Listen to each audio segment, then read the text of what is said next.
C'est un film qui tient à peu près la route. T'as compris la blague? Ouais. Allez, on peut passer à la vie maintenant. Les Avengers ne peuvent pas vaincre Ultron. Pas seul. Oui, professeur. Il n'y a pas de professeur ici. T'as de la poigne pour un tétard. Un œil à ma nana. Alors, certes, il y a eu des scènes de panique, Banana. certains préjugés. Et on descend avec le lapin blanc au fond du gouffre. Eastwood. Clint Eastwood. Qu'est-ce que c'est que ce nom à la mort moelle-meuille? Sa vie dans une école. Pourquoi vous obstinez-vous à ne pas comprendre mon action?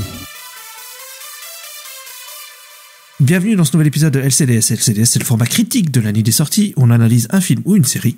Et pour ce faire, je suis comme d'habitude avec Al. Bonsoir Al. Bonsoir Ixta, comment ça va? Ça va et toi?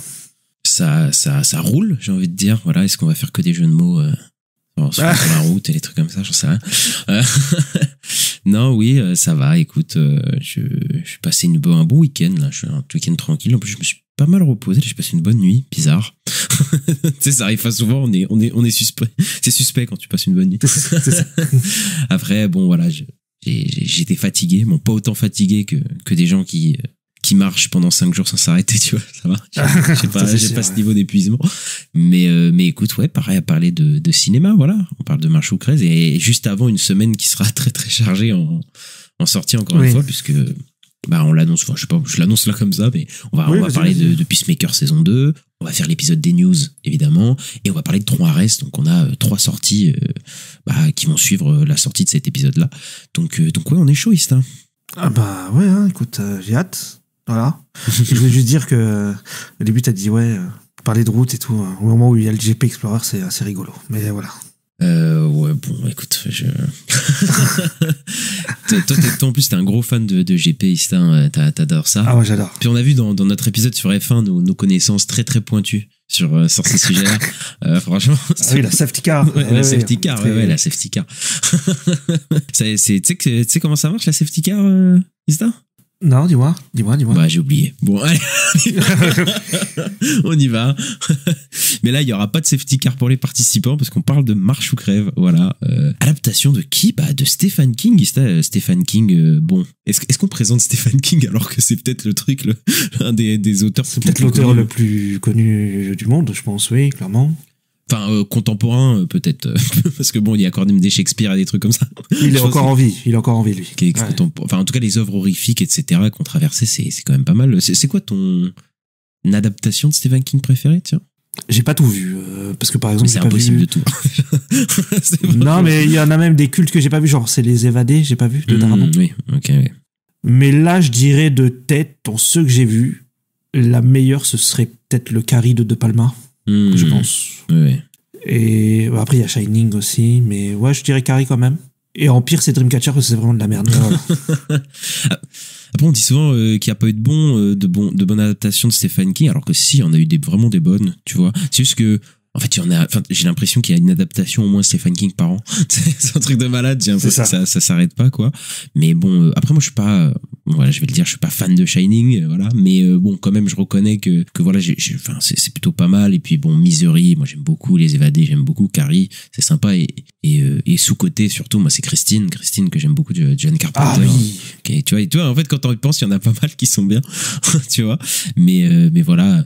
Il y a ça aussi qui est pas trop mal, tu vois. Donc il y a des adaptations pas trop mal, mais effectivement il y a plein de trucs qui sont un peu décevants et tout parce que lui il a fait, enfin Stephen King il a fait je sais pas combien de bouquins, quoi. C'est un truc de malade, quoi. Ouais, je crois qu'il y en a 90, un truc comme ça. Ouais, c'est ça.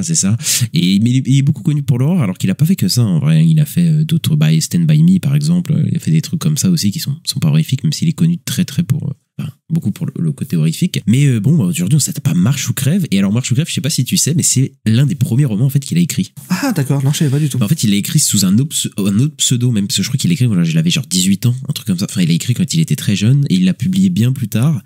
Et en fait c'est un de ses premiers bouquins et un de ses bouquins les plus cultes en fait. Et ce qui est bizarre, c'est pourquoi ça n'a pas été adapté au cinéma depuis le temps, parce que voilà, c'est qu'en fait ça a été en développement de pendant des années, quoi. Parce qu'en fait, après la publication du roman, parce que le roman il est paru en 79, alors que il a écrit bien plus tôt, genre je crois 10 ans avant, et bah ils ont voulu adapter ça dans les années 80. Il y a George Romero, donc voilà le papa des zombies au cinéma qui aurait pu l'adapter, mais ça n'a pas été fait. Il y a Frank Darabont qui a acheté les droits. Alors Frank Darabont, il a fait 3 adaptations de Stephen King, il a fait Les Évadés, La Ligne Verte et The Mist quand même, et bah il aurait dû le faire, il l'a pas fait.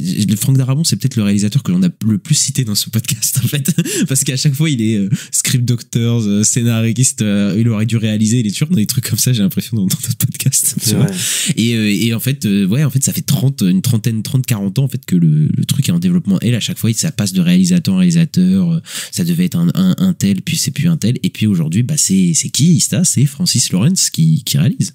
Oui, Francis Lawrence, qu'on connaît pour les Hunger Games notamment. Il me semble qu'il a fait le Constantine aussi avec Keanu Reeves. C'était lui, non? C'est ça, il me semble. Ouais, bah c'est surtout Hunger Games, oui, parce que même le dernier c'était lui. Je sais pas, il y en a un qui l'a pas fait, je crois. Le premier c'est pas lui. C'est le premier, voilà. Mais après c'est vraiment lui le mec de la franchise, quoi. Lui c'est un peu comme David Yates sur Harry Potter, quoi. Ouais, je sais pas si c'est le même, s'ils ont le même niveau en termes de réal, je sais pas. Mais il a fait Red Sparrow avec Katniss, Jennifer Lawrence, voilà. Qui avait floppé grave. Et oui, il a fait Constantine. Et d'ailleurs, il est peut-être prévu pour faire Constantine 2, parce qu'il y a Keanu Reeves qui veut absolument faire Constantine 2. Il essaie de se battre pour avoir ça. Bon, je sais pas si ça se fera. Mais il a aussi fait Je suis une légende avec Will Smith, donc voilà, pour le coup. Et Constantine, je sais pas si tu te souviens de Constantine, mais moi je trouve que c'est un peu un nanar, mais bien rigolo, je trouve, Constantine. Moi, ça me fait bien rire, moi, Constantine. Je trouve ça sympa, enfin, c'est drôle. Okay. Mais je m'en souviens pas assez, ça fait trop longtemps, en fait. J'ai plus d'avis vraiment dessus. J'ai pas envie de donner un avis parce que je m'en souviens pas. Mais c'est pas très bien. Voilà, je te le dis. Mais c'est un peu nanardesque, donc c'est un peu drôle. Après, Je suis une légende, c'était sympa, mais vraiment sans plus, quoi. Enfin, vraiment, il y a eu un petit culte sur ce film-là, bizarrement, alors que, enfin, c'est pas si bien que ça, quoi. Et après, il a fait les autres Hunger Games que moi, je porte pas du tout dans mon cœur personnellement, à part le dernier, le préquel, que moi j'ai préféré à toute la saga, mais la saga je la trouve répétitive et étirée comme pas possible. Les 2 derniers, enfin le dernier bouquin qui est tiré en 2 épisodes qui est insupportable, mais bon voilà. Après Francis Lawrence, pardon, en termes de réel, je trouve pas que c'est un tâcheron, mais je trouve pas non plus qu'il ait un truc enfin tu vois, je n'a pas une patte spéciale, oui. Non, je trouve pas. Après peut-être qu'on peut trouver un peu d'auteur chez lui, dans le sens où il fait quand même beaucoup de films de survie, un peu de résistance, dans le sens, je dirais, parce que il a fait tous les Hunger Games, Je suis une légende, c'est un peu ça aussi. Mais après c'est vrai que je vais pas te mentir, je vois pas une patte ou quelque chose de spécial sur ce réalisateur, quoi, et donc voilà. Mais c'est lui qui s'y colle. Toi, t'es pas fan des Hunger Games, non? Enfin, Hunger Games, Je suis une légende, tout ça, t'es pas du tout dans ce truc-là, toi. Moi, les 2 premiers Hunger Games, j'avais bien aimé. Ouais. Vraiment bien aimé, d'ailleurs, à l'époque. Par contre, le 3 et le 4, j'avais trouvé ça pas bon du tout. J'avais pas aimé, voilà, je trouvais que c'était le déclin de la saga. Je suis une légende, j'ai un souvenir que tout le monde en parlait à l'époque, quand j'étais ado. Quand c'est sorti, ça, il y a eu un petit phénomène. Mais c'est pas un film que j'adore ou quoi, je m'en fous un peu, en fait, j'avoue. Il va y avoir une suite, hein, d'ailleurs. Ouais, on verra. Donc voilà. Et puis le dernier Hunger Games, moi, il y a des passages que j'avais aimé, d'autres moins aimés, j'étais mitigé, donc voilà. C'est vrai que c'est moi qui ai aimé le dernier, à la grande surprise de moi-même, parce que j'ai pas aimé les 4 autres, donc voilà. Oui, en plus. Mais voilà, on se retrouve avec Marche ou Crève, qui coûtait 20 patates, 20 millions, et je te propose de passer à la critique, c'est ça? On y va. C'est parti. Les garçons, vous êtes la réponse. La longue marche est la réponse.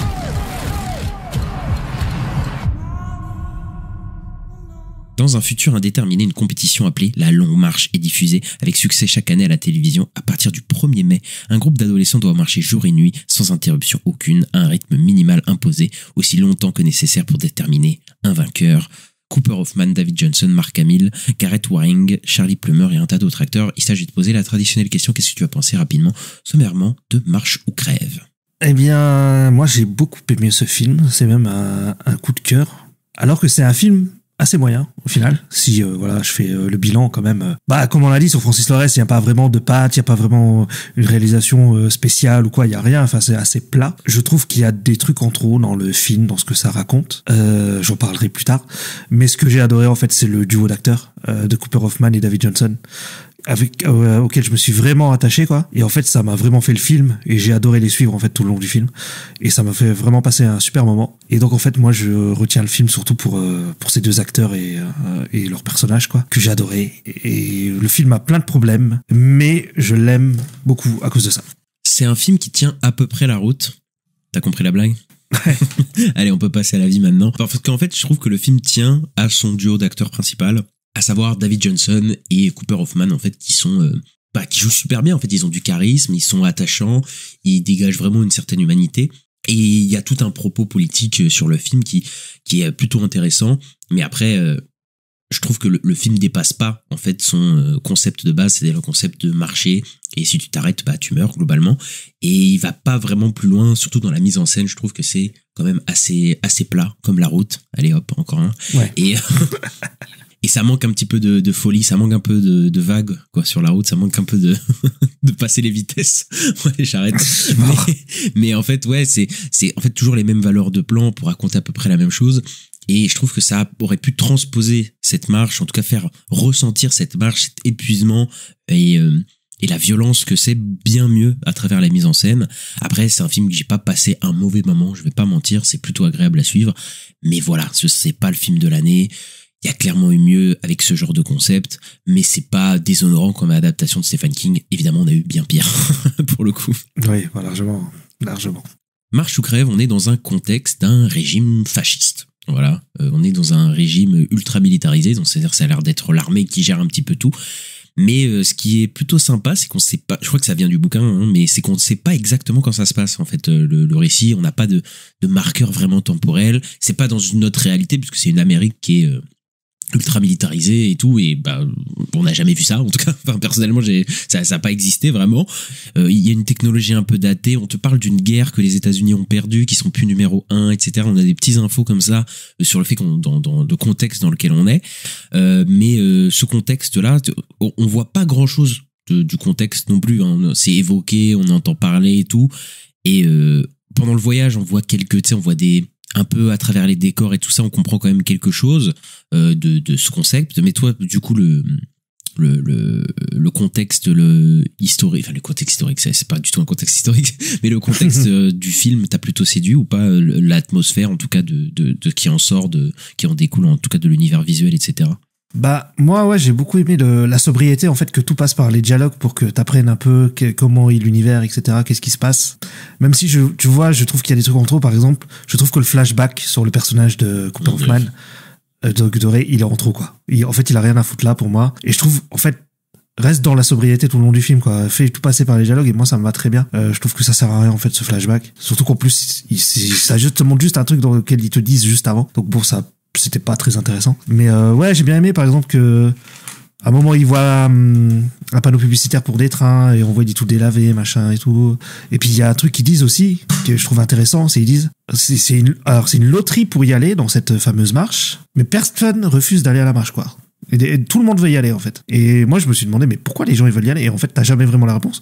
Mais j'aime bien que tu puisses un peu théoriser là-dessus, tu vois, sans qu'on te donne de réponse, en fait. Pour moi, c'est ils sont dans un régime, enfin c'est une critique d'un certain capitalisme, en fait. Mais je crois que dans le bouquin il y avait c'est déjà ça, c'est tous des jeunes, hein, qui participent à cette marche là, et ça représente un peu les jeunes broyés par le système. Il semble que dans le bouquin c'était en référence à la guerre du Vietnam, parce que ça a été écrit pendant la guerre du Vietnam, et tous les jeunes qui étaient enrôlés malgré eux dans quelque chose comme ça. Mais ici, de toute façon, on n'est plus dans le même contexte, etc. Mais moi, j'y vois quand même une illusion de la méritocratie, quoi. En fait, surtout pour les jeunes un peu qui sont embarqués et qui sont broyés là-dedans, qu'en fait, cette illusion de méritocratie de venez chercher le gros lot, quoi. En fait, ça broie sur tous les gens, quoi. Les autres, quoi. Tous ceux qui n'y ont pas droit, en fait, à ce gros lot, etc. Et d'ailleurs, c'est marrant parce que tout le concept, etc., ça fait beaucoup penser à je sais pas si c'était inspiré, mais à Battle Royale, le film Battle Royale, où il y avait un peu de ça. Et d'ailleurs, Hunger Games aussi, c'était un peu Battle Royale aussi, donc c'est marrant que ça retourne un peu à ça avec le réal qui remonte des jeunes broyés par le système, parce que c'était ça aussi, Hunger Games, hein, c'était des jeunes qui étaient obligés d'être embrigadés dans ces affaires-là. Donc voilà, je pense que c'est réminiscent un peu de ça. Après, je suis à moitié d'accord, parce que je trouve que on voit quand même quelques trucs dans le décor et dans le voyage qui font quand même dans le décor, ouais. Qui parle un peu de l'univers en fait. On comprend quand même des choses à travers cet univers, même si je trouve qu'ils y jouent pas assez. C'est-à-dire que il y a des moments où on voit un peu la foule, on voit des gens les regarder. Je trouve qu'ils auraient pu beaucoup plus accentuer ce truc-là, ce côté un peu voyeuriste, tu sais, où les gens parce qu'il y a un côté aussi un peu télé, peut-être aussi ils auraient pu. Je crois que dans le bouquin il y a c'est plus accentué le côté c'est télévisé quoi, enfin c'est les gens regardent ça quoi, ils auraient pu beaucoup plus accentuer ce côté là avec l'environnement, et je trouve la photo un peu d'ailleurs Hunger Games aussi télévisé. Complètement, mais je crois que ça rentre, je pense que c'est pour ça aussi que Francis Lawrence il est là-dessus quoi, c'est que ça parle beaucoup de ça quoi.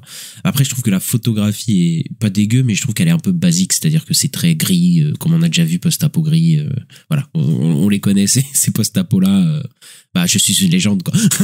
C'est marrant parce que toute sa filmo en fait elle est là-dedans quoi, pour le coup. Mais moi mon gros reproche que j'ai à ce film là, c'est vraiment la mise en scène quoi, c'est-à-dire que en fait c'est une longue marche voilà, et bon c'est plan large en drone, enfin plan d'ensemble en drone, donc on les voit marcher un peu, et puis hop on a des plans moyens, des plans américains sur les personnages qui parlent, et on a des plans séquences où juste ils parlent et ça avance et ils avancent, tu vois, et c'est toujours filmé de la même manière quoi, c'est toujours les mêmes valeurs de plan pour raconter les mêmes choses visuellement. C'est pas horrible, mais je trouve ça très fédérant quand même. Oui, je suis complètement d'accord, je trouve ça très plat aussi. Pour ça, je disais au début, je reconnais que le film a des défauts et c'est un film assez moyen. Mais il y a un plan quand même à la toute fin, peut-être le plan final que je retiens quand même du film, où je trouve que là, il sort un peu les doigts. Mais c'est un peu tard quand même. Ouais, c'est un peu tard quoi. C'est ça, c'est un peu tard. Mais oui, ça. Il y a peut-être un moment où ça part un peu en travers. Là, il y a une pente à un moment et je crois que la caméra se met un peu en travers, mais c'est tout ce que je. Ouais, moi en fait le problème c'est que ça crée un truc très programmatique en fait. C'est-à-dire que dès que t'as compris le concept, au bout de 15 minutes, tu te fais bon, ok, il va refilmer ça comme ça puis comme ça, et en fait il y a très très peu de crescendo en fait dans la mise en scène. Alors que je trouve que ça aurait pu être, tu sais, avoir un vrai crescendo sur certains trucs. Il y a quelques moments qui fonctionnent bien. Je pense notamment des moments de violence. Moi je trouve que marche plutôt bien, c'est-à-dire que il y a une violence dans les morts qui surgit en fait à des moments, et en fait je savais pas du tout si le film était PG ou quoi, et c'est vrai que la violence elle a un peu surgi. Je me suis dit il est rated je crois. Ouais mais je savais même pas, tu sais, je suis allé et c'est vrai que c'est très frontal dessus, et en fait j'aime bien parce que je savais pas non plus que vu le sujet du film, c'est bien que le film se confronte à vu la portée politique qu'il a quand même, c'est de se confronter un peu à ce côté violent, mais je trouve que ça en fait pas trop non plus quoi. C'est un peu gore, mais ça va pas je trouve que c'est pas esthétiser non plus la violence ou la rendre cool ou quoi, tu vois, genre c'est vraiment je trouve que c'est vraiment pour dénoncer quelque chose quoi, tu vois, c'est vraiment bien fait je trouve pour le coup quoi. Ouais, sur ça, je suis assez d'accord, c'est plutôt triste et dégueulasse, ou trash aussi, parce qu'il y a le mec qui chie, voilà, des trucs comme ça. Mais moi, vachement, la mort c'est Ben, je crois. Non, oui, c'est Ben. Alors là, me demande pas les noms. non, mais c'est l'acteur de Ben, l'acteur de Karate Kid, là. Ah oui. Olsen. Lui, sa mort, elle m'a fait quelque chose, tu vois. Elle m'a vraiment fait quelque chose. Alors, les autres morts, moins, tu vois, mais lui, je sais pas. Il y a eu un truc. Parce que je pense que là, il y avait un truc un peu qui partait un peu plus crescendo, comme tu disais, là. À ce moment-là, où il y a plus de tension et tout. Peut-être le moment où il y a le plus de tension et tout, là, ça m'a vraiment mis dedans. J'étais vraiment dedans à ce moment. Moi, ce que j'aime bien dans les morts, c'est vraiment que le côté pas appuyé, en fait, c'est genre, le mec meurt et en fait, les mecs sont obligés de continuer de marcher, quoi. Il y a pas de, tu vois, tu t'avances et tu dois avancer, quoi. Tu t'arrêtes pas, quoi. Le mec est mort et puis d'un coup, et puis ça avance vite, quoi. C'est vraiment hyper brutal et hyper bien retranscrit, je trouve, ce truc-là. Mais malheureusement, c'est très peu, et je trouve qu'il y a quelques moments en fait, quand je les vois, ça me fait regretter que le film soit pas autre chose, mais en tout cas qu'il ait pas plus accentué les choses.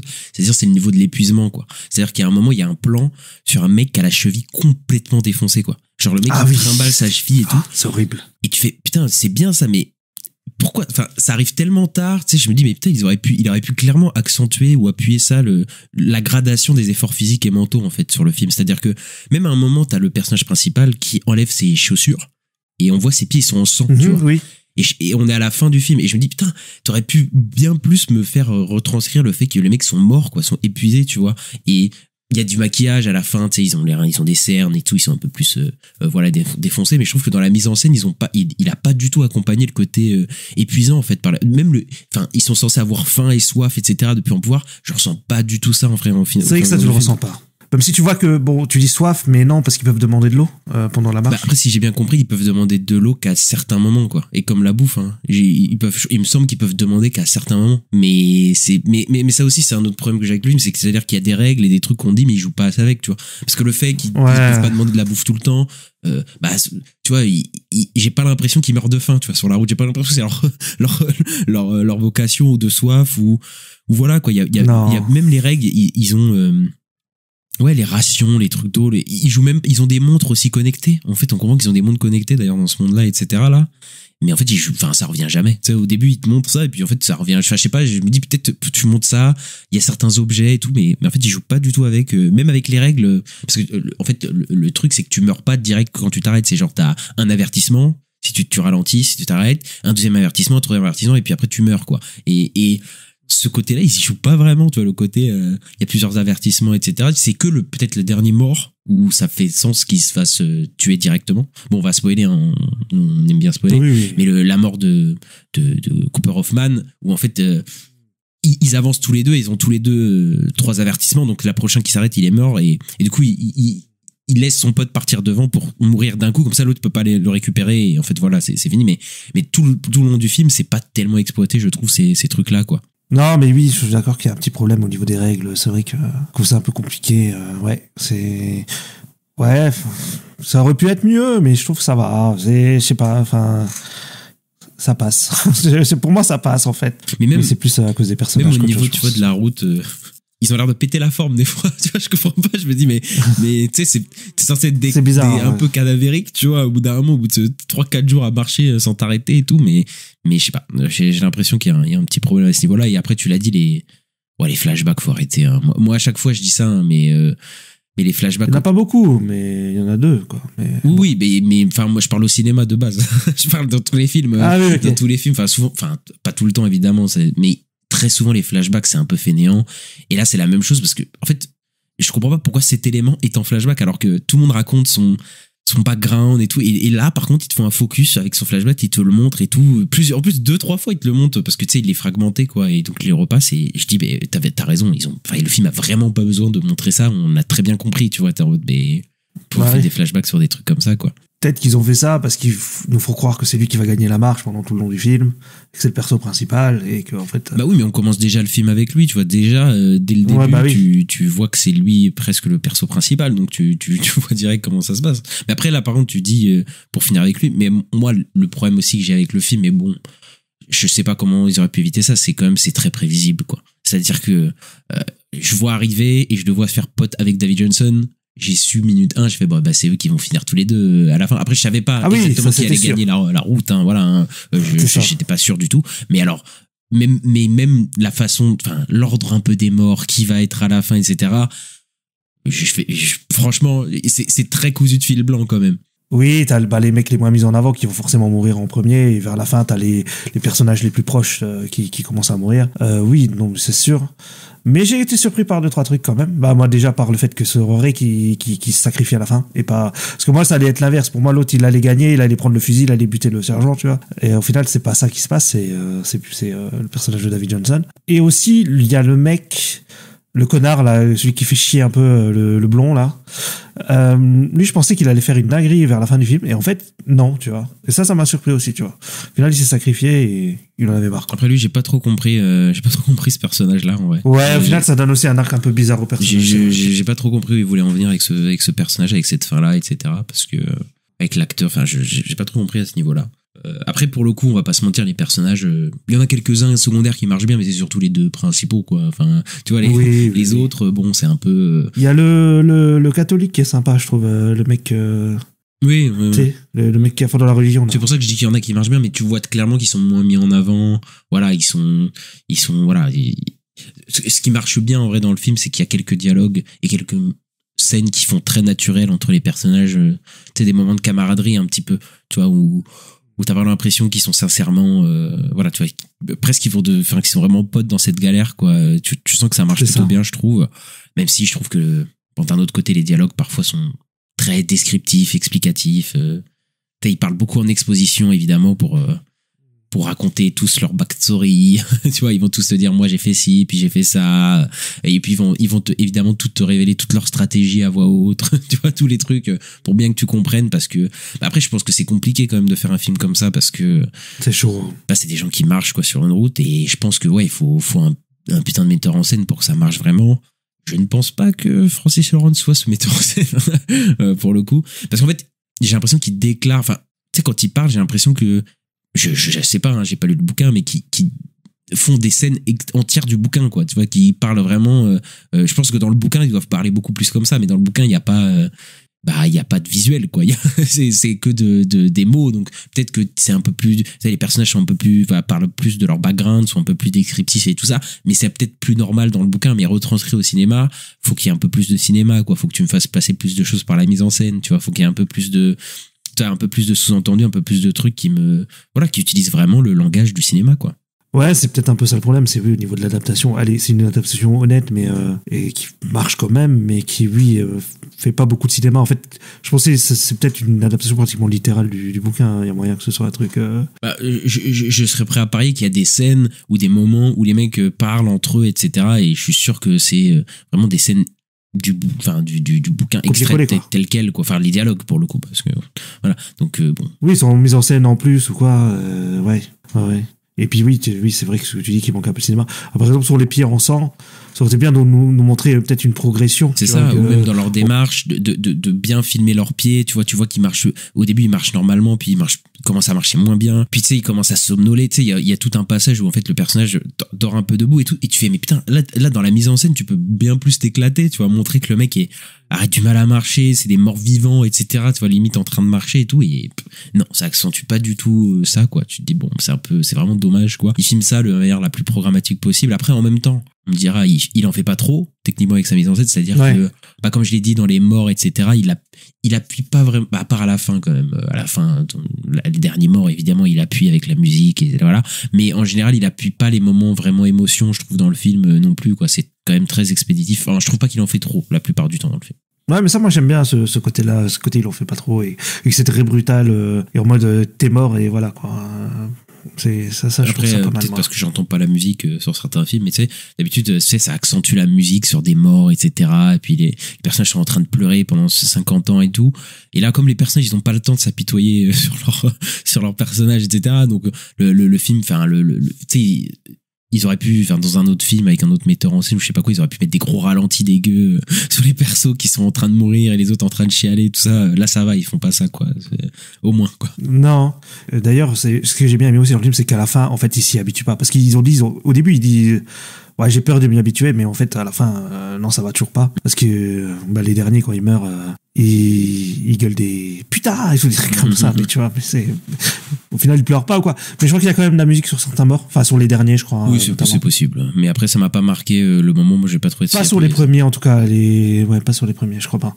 Après, quand même, parce que là, j'ai quand même dit beaucoup de choses un peu mal sur le film, mais en fait, le film, il passe bien, quoi. Enfin, vraiment, ouais, c'est comment dire, mais je me suis pas ennuyé du tout, quoi. Le film fait quoi, 1h40, 1h50, je me suis pas ennuyé, quoi. Enfin, le film passe clairement bien, quoi. C'est pas comme si on passe vraiment un mauvais moment, ou tu sais, même si c'est programmatique, ça va. Tu vois, genre, c'est pas un calvaire à suivre, je trouve. Ah bah pas du tout, non. Le film il a plutôt un bon rythme et tout, moi je me suis pas ennuyé du tout. Ça, en fait, ouais. T'as quand même envie de voir qui c'est qui va mourir, comment ils vont c'est ça. Marcher, quoi. Et c'est surtout dû aux deux personnages principaux où, comme ils ont une super alchimie entre eux, et c'est ça qui fonctionne, et vraiment les deux persos principaux, de toute façon c'est deux stars montantes, voilà, David Johnson et Cooper Hoffman, là oui ça fonctionne, enfin vraiment ils ont vraiment un charisme vraiment naturel. Mais tu sais aussi je sais pas, après je connais pas leur carrière après, mais il y a une bienveillance, je sais pas, qui s'émane de chez eux, tu vois, une vraie humanité. J'ai l'impression que ces deux acteurs, c'est tout de suite, ils me sont tout de suite sympathiques, quoi. Tu vois, les deux, je les vois à l'écran, je suis en mode, ok, lui, c'est mon pote. Enfin, je sais pas, c'est très... Ouais, c'est ça. En fait, t'as pas l'impression d'être avec deux potes. C'était un peu ta botte de potes et t'as envie de rester avec eux. Tu vois, moi, j'aurais bien pris une demi-heure en plus, tu vois. Parce que j'avais envie encore d'être avec eux, tu vois. Il y a un côté un peu. Tu voulais un road trip, en fait, entre les deux, quoi. Ouais, c'est ça. Après, je trouve que les persos autour d'eux, ils sont quand même bien pour ce qui se passe. En tout cas, enfin, comment dire. Les persos autour d'eux, même s'ils sont pas ultra développés, ça crée quand même quelque chose, quoi. autour de ce duo, quoi. Bah, c'est des affects pour le coup, quoi. Après, moi, je suis peut-être moins fan que toi des persos secondaires parce que je trouve qu'ils sont quand même très fonction beaucoup, quoi. C'est pas, ils sont beaucoup moins incarnés, même s'il y en a quelques-uns qui sortent un peu du lot. Bon, voilà, en tout cas, c'est pas eux qui m'ont marqué du tout, moi, pour le coup. Oui, non, mais moi non plus, mais de toute façon, c'est les deux, c'est le duo, de toute façon. Et peut-être Mark Hamill aussi, un peu, parce qu'il a un rôle en contre-emploi d'habitude. Mais... Je suis d'accord, mais moi, Mark Hamill, j'ai un problème dans le film. J'aime beaucoup Mark Hamill, hein. je le dis, voilà, moi, okay. J'adore Mark Hamill. Joker, quoi. En fait, je trouve qu'il joue bien son perso, mais qu'il est pas du tout dans le bon film, en fait. Enfin, je trouve qu'il y joue. Ah oui. Enfin, je trouve qu'il a une manière hyper cartoonesque de jouer, etc. Genre, comme il sait très bien le jouer, hein. Mark Hamill, il a fait le Joker pendant des années, hein. Enfin, en doublage, etc. Et là, il a un perso un peu goofy, bizarre, je trouve un peu cartoonesque, tu vois, quand on fait des caisses, etc. Et je sais pas du tout, j'ai l'impression il est pas du tout dans le bon film vis-à-vis des autres, dans leur jeu beaucoup plus naturel, etc. Et lui, il est beaucoup dans le... Enfin, je pense qu'on lui a demandé de faire ça. C'est vrai qu'il est pas dans le naturel. Mais je trouve que ouais, ça fait contraste direct et ça me sort un peu, tu vois, ce côté un peu trop cartoonesque de Mark Hamill dans le film. Je sais pas ce qu'il a voulu faire, parce que c'est clairement assumé par le film, j'ai l'impression qu'il veut clairement faire ça. Mais le contraste me sied pas du tout dans le film. À chaque fois, je fais putain, mais dès qu'il apparaît, il fait des monologues et des tirades à la commando. Ouais. Là. Tu fais, mais quoi? Enfin, je sais pas, ça me sort un peu du film. D'accord. Mais Mark Hamill, quoi. Donc bon, ça va. ouais. Non, mais moi, je trouve que c'est cool quand même de voir faire autre chose que des persos. Oui, bien sûr. Mais c'est juste que ça fit. Enfin, pour moi, ça fit pas dans le film. Enfin, c'est pas lui le problème. C'est pas un mauvais acteur. C'est juste que. Enfin, c'est son perso. Même son personnage, je trouve que c'est un peu dommage. Ce qu'ils en font, parce qu'en fait, on n'en voit pas grand chose, etc. Et en fait, j'ai l'impression qu'on n'en voit pas grand chose, mais à la fin, il raccroche le truc avec Mark Hamill pour lui donner une place prépondérante dans le film, parce que j'ai appris que dans le bouquin, c'est pas du tout ça, apparemment, le truc. Donc en fait, mais en fait, j'ai l'impression soit tu le mets un peu à l'écart et c'est un peu une figure pour moi un peu inatteignable, etc., et un peu une métaphore de l'autoritarisme, etc., soit tu l'intègres vraiment au récit, t'en fais quelque chose. J'ai l'impression qu'il est un peu entre les deux, quoi, ce personnage. Et ouais, à la fin, quand il meurt et tout ça, j'ai pas l'impression d'être vraiment satisfait par ce personnage-là, vraiment, quoi, de Mark Hamill, quoi. Oui, c'est vrai que sa mort m'a pas fait quelque chose de... Enfin, je me suis plus demandé... Voilà, on spoil là. Dès qu'il meurt, tu vois le perso qui se retourne et en fait il se fait pas buter. Et en fait on sait pas trop. Enfin, en fait moi je me dis, on sait pas, est-ce qu'il s'est fait buter juste après ou pas, tu vois? En fait personne lui tire dessus. Donc non, on sait pas mais trop, bon, après il y a moyen qu'il se fasse arrêter parce qu'il est plus dans le jeu. Donc techniquement il a plus le moyen. Mais après je pense pour la symbolique de le voir marcher et de le voir marcher vers la nuit, etc. Enfin je pense que c'est symbolique, quoi. Ils ont voulu faire la symbolique. Après c'est une fin un peu semi-ouverte, dans le sens où c'est pas exactement ce qui va se passer pour le personnage, etc. Mais on peut quand même imaginer que ça va mal se passer pour le personnage, quoi, en fait. Mais bon, après c'est que spéculation, quoi. Mais je pense que c'est surtout la symbolique qui est importante dans la fin, dans le fait qu'il prenne les armes et qu'il abandonne son vœu pour un geste de rébellion, quoi, entre guillemets. Et ouais, bah moi David Johnson, super. Cooper Hoffman qui est le fils de Philip Seymour Hoffman, voilà, très très très grand acteur, voilà, et qui avait fait déjà ses débuts, enfin je sais pas si c'est ses débuts, mais en tout cas il s'était fait connaître dans Licorice et Pizza, donc le dernier film de Paul Thomas Anderson qui a fait une bataille après l'autre, sur lequel on a fait un podcast, allez l'écouter. Et c'est vrai que je reconnais un peu son père parfois, enfin je sais pas, il y a un truc de je vois un peu son père des fois de temps en temps. Bon voilà, il a pas encore le charisme, il a pas la même, voilà, il est pas exactement comme son père non plus, quoi. Après son père, je l'ai connu, il avait déjà 40 ans, tu vois. Donc bon, c'est pas, ouais, c'est ça aussi, il était déjà assez âgé, il est déjà plus assuré. Lui, il est très jeune, mais je vois un peu des traits dans son visage, des manières de jouer et tout. Je me dis, est-ce qu'il a un peu, ouais, il tire vraiment un peu de son père, quoi, pour le coup.